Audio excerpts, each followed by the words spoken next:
Welcome into Ride the Line, the greatest podcast in sports betting entertainment. My name is Tanner Kern, certified G, bona fide stud, and you can't teach that. In this right here, this is G Money Grant Mitchell. We are here giving you the picks for Wednesday, March the 6th, and you can't teach that. Bada boom, man, the people in the room. Welcome into Ride the Line, Grant. Are you riding this morning?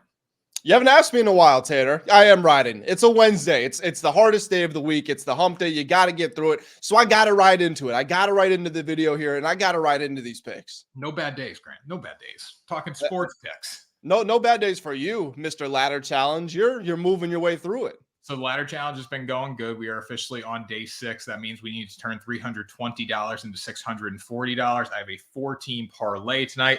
Let me get it for you, Grant. Let me get it for you. 14 parlay. Are you not a little concerned by the parlay? Because I know all those things work out to the same probability at the end, but at the same time, you open yourself up to more chances of like injuries or things like that. We've been doing a lot of, I think the most consistent one, me and my buddy have done, because we're doing this together. It's been 3-team parlays. That's kind of been the majority. We've had a couple 2-team parlays. We have not played like one team straight up as a dog yet. We were thinking about playing Villanova potentially tonight on the road. But we stayed away from it. That would have got us there if we combined it with like Kentucky, who's a 17.5-point favorite. But we got Houston at UCF, number 1 team in the nation. Michigan State hosting Northwestern. I think Northwestern actually beat them up pretty bad last time, but they are a big favorite tonight. UMass against Fordham. UMass should smoke Fordham. Patriot League sucks. And then SMU against East Carolina. SMU's a better team. So it comes out to minus.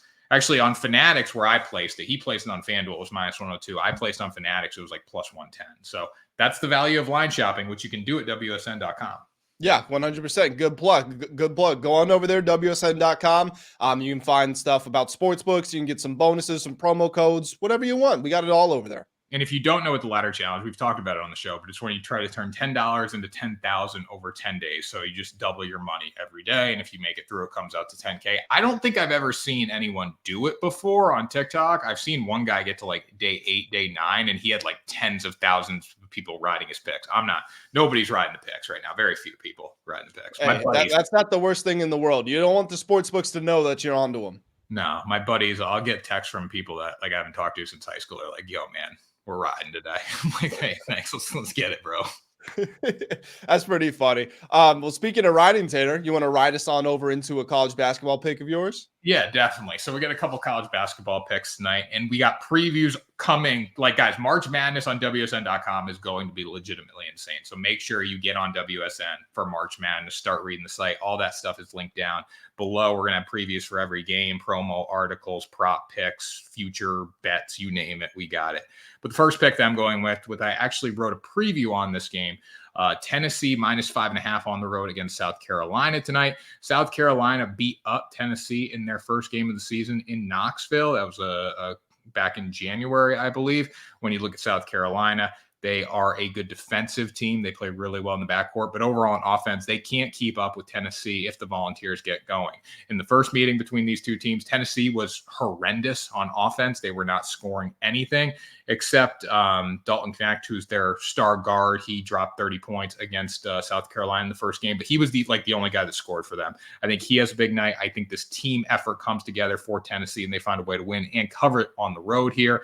They are scoring 80 points per game versus South Carolina at 72. Defensively, both teams are pretty even. I believe Tennessee is actually third in adjusted defensive efficiency on KenPom. I could be wrong about that. I don't have the KenPom numbers in front of me, but they're a very good team, one of the top teams in the country. And I think they pull out a win and a cover tonight against South Carolina. You were spot on. Tennessee is third in adjusted defense, looking at it right now.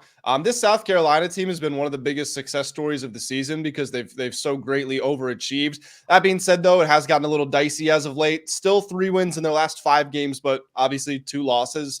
Those wins, they had a good one against Ole Miss, but the other ones against Florida, against A&M, they've been somewhat close. I mean, the A&M game came down to the wire. They only won by 2 points. Tennessee won 6 straight games, a couple of those against ranked teams, recently beat Alabama. So they're coming in with a lot of confidence. And, sometimes it might seem a little backwards for a team to lose at home and then go beat them on the road. But Tennessee is the better team here. And if you're taking this just straight up money line, not laying points, I think you can get away with it. Yeah, definitely. So I think the The biggest thing to note in this game, Tennessee gets a share of the SEC championship, a guaranteed share if they do win tonight. If South Carolina wins, I believe that changes things up a little bit. Tennessee could still win the conference, but they would need to win out. And then Florida is also in it as well now because they won last night too. So this SEC is going to come down. The SEC regular season championships coming down to the wire. So look for that to play into these guys' intensity tonight. Yeah, I don't think that's a bad thought process. My first pick is going to switch on over to the NBA. As per usual, Tanner's got college. I got the professionals.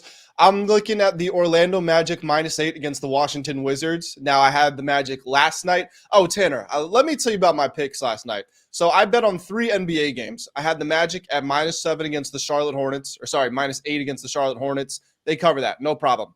I had the Boston Celtics at -8.5 against the Cleveland Cavaliers. I don't know if you saw this game. I know you're in Florida, so you're traveling.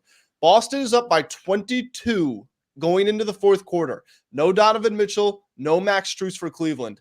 The Boston Celtics were outscored by Dean Wade 20-17 in the fourth quarter. Not Dwayne Wade, not the whole Cavs team. By one person, Dean Wade outscored the Celtics by 3 points in the fourth quarter. They were up by 22. They lose by a point. I was looking at that. I've talked about it on the show before. I'm on like an all-time heater in NBA. It's not even a heater. It's been going on like the whole season. And I was watching it like this is what it takes. This is what it takes to slow me down. And then the other game, I had the San Antonio Spurs at +7.5 against the Houston Rockets.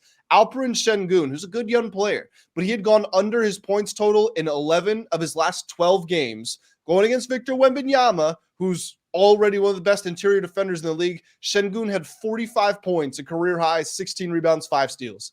Like, what can you do on nights like that? It's one of those things that you just have to chalk it up and expect it in sports betting. You just can't do anything when that happens. Yeah, you're going to get nights like that. I mean, it's kind of like me and my ladder challenge. Like Houston's #1 team in the nation. If they lose tonight, like you just got to tip your cap. Best team in the country. But they might lose. That's why we love betting.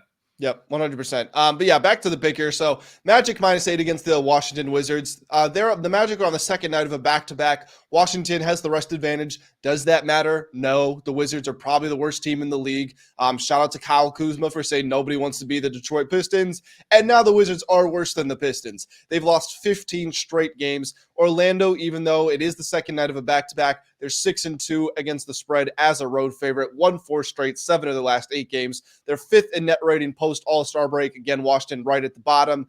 They're really terrible all over. And if you want to pinpoint 2 major weaknesses, I mean, the whole team is a weakness, but they're really bad on defense. They're really bad on rebounding. Those are the 2 specialties, the 2 strengths of this Orlando Magic team. So even though they do have the rest disadvantage, Orlando's a younger team. I think they can go on the road and blow the Wizards out. Yeah, I mean, just based on the stats here, the Wizards are 3-25 at home. They're 9-52 on the season. The Magic are 15-18 on the road, but you're going against a Washington Wizards team that's terrible. The first 3 meetings, Magic beat them by 19, then the Magic beat them by 5, and the Magic beat them by 8. So, yeah, I mean, it's a no-brainer pick here. I like it. Thank you. All right, take us on over to your second pick. All right, so we're going to go to the mid-majors. Now, the mid-majors are tough. I legit was watching, who's I watching last night? Vermont play UNH. Now, Vermont is allegedly like one of the best mid-major programs in the country, right? Like, Vermont's really good. They are absolute trash. Like, every mid-major program is horrendous. And I was talking to my dad about this, and I'm like, these guys actually, like, in high school, if you had one of these guys that went to Vermont on your team or UNH, you were probably a nasty high school program. Like that, it's amazing the drop off when you get to college because Vermont was terrible. So, anyways, I'm going to go to a mid-major tonight in the same conference here, and I'm going to watch more terrible basketball. I've watched UMass Lowell the past couple nights. I've watched Vermont. It's all been bad. But I like George Mason tonight to cover 3.5 on the road against Rhode Island. The Rams are 11-18. They're 5-11 in the conference. There was some money coming in on them last night, I believe, on FanDuel. That has changed. I'm looking at some ESPN bet odds right now. George Mason opened up at a 2.5-point favorite, and they're now up to a 3.5-point favorite. Offensively, both these teams are pretty similar. Actually, URI is scoring a few more points per game. Defensively, though, that's where George Mason has a massive advantage. They are giving up 10 less points per game. They've looked very good there, and they're just as efficient from the field. So I think they can slow the pace down and find a way to constrict Rhode Island in this one. George Mason Mason has lost 3 straight games. It has not looked good. But when you look at them going into this one against Rhode Island team, that they're better than, I think they're going to be just fine. The player to watch here, Keyshawn Hall, been very good for George Mason. 17 points, 8 rebounds, 6'7", 230-pound guard. He has been fantastic. Had a bad game against Loyola Chicago overall, but I think he'll be fine tonight. And then looking at this Rhode Island team, one guy that you got to stop, Jaden House. He's been at Rhode Island for a while. He's a very good player. He's shooting 45% from the field. But overall, I think they're going to be just fine here. I think George Mason covers 3.5 with ease. Yeah, going back to our good friend Ken Palm, George Mason 102 in the rankings, Rhode Island 214th. Mason struggling a little bit lately. You look at some of their recent games, they lost 3 straight. One of them was by 8 points, so somewhat close. Another one by 1 point, so that was tough. The one loss you can excuse was to Loyola Chicago, who's always a good team, it seems like. But you want to talk about really struggling. Look over at Rhode Island. They lost 6 straight games. That includes, again, St. Louis, VCU, LaSalle, Richmond, not necessarily great teams. Mason is the better overall team. It's a small line. It's funny because you took Dayton, I believe, when Mason won that game. So now you're going back for revenge. But I think Mason's got you. I think Mason wins this game. Well, Dayton can't win on the road. I don't think I've ever seen Dayton win a game on the road. They might have won on the road the other night. I don't know, but they suck. They're not good. Again, these mid-major programs are legitimate trash. They're not good. There is a massive difference when you watch this versus the best teams in the country. And you got to get ready for it going into it. Last night, I literally saw a guy last night for Vermont. He inbounded it a foot away from the guy. They were double teaming him. And then he inbounds it a foot away. And the guy hits off his hands and it goes back out of bounds. That stuff's just going to happen. It's just going to happen. It's like watching MAC football. There's a massive difference. But in football, it's a little different. Like, you can be efficient in football. You can really look good. Like basketball, they're going to mess up at some point. They're going to look terrible. Yeah, I agree with that. Dan, on my second pick here, I guess the last pick of the show here, I'm going to take the Los Angeles Lakers at -3.5 against the Sacramento Kings. This one opened at 2.5, so it's moving in the Lakers' favor. If you're like me and you like the Lakers, get on it now. You don't want to lay too many points. Los Angeles doesn't really blow a bunch of teams out, so I think when you look at some of the metrics and stuff, even though LA is 22-10 at home, they're only 14th in home net rating. Again, they still win a lot of games. They just don't blow people out. The Lakers have won 10 of their last 14 games. They've played really impressive basketball. During that stretch, they're second in offensive rating. Now, weirdly, their defense has dropped to 20th, which is kind of strange considering you've got a DPOY candidate with Anthony Davis, got a lot of size and length in there. But if you're going to get this type of offensive production, then you don't necessarily need to have a great defense. And I also think part of it is they probably just aren't trying a whole lot on defense because they don't need to with the way the offense is cooking right now. Over his last 20 games, D'Angelo Russell is averaging 22 points, 7 assists, 43%. He is totally the key here.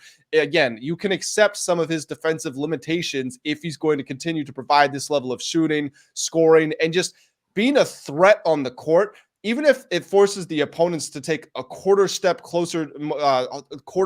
in his direction when he's spotting up on the 3-point line, that quarter step is for LeBron James and Anthony Davis. You open up the driving lanes. That's all they need. So his impact on the team has quietly been tremendous. Looking at the Kings, they've actually been a very good matchup for the Lakers. However, they're just a bit of a weird team. Like, they've got a lot of selling points and they've also got a lot of drawbacks. They are pretty good on the home. De'Aaron Fox and Domantas Sabonis played well in both of the games that these teams played earlier this season. That being said, the Kings have lost 3 of their last 4. Their one win was an Anthony Edwards didn't play in the second half. So that's not something that doesn't even really count as a real win as far as, eye test and how are they entering into this matchup.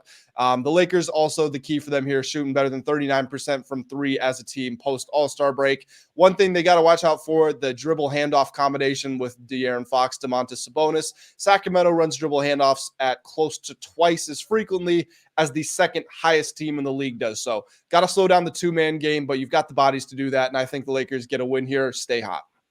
Yeah, I agree. Lakers 22-10 at home. They've looked really good. Obviously, they have not beat the Kings yet this season, but the last meeting was November 15th. So, yeah, I think there's a good shot they get the job done tonight. Again, Lakers at home have been a wagon this season. Don't go away from it.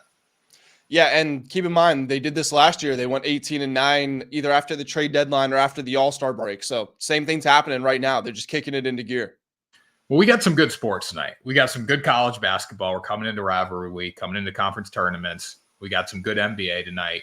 We got the Celtics blowing leads last night. That was disgusting. But we're gonna get back tonight, Grant. We're gonna get after it tonight. Yeah, 100%. And if you guys want to get after it, not only tonight, but every time Tanner and I are giving out our picks on the channel, then you know what to do. Hit that subscribe button. And Tanner, take us on out of here. That was Ride the Line, the greatest podcast in sports betting entertainment. We will see you tomorrow, Friday. We're recording tomorrow, but Friday for another episode.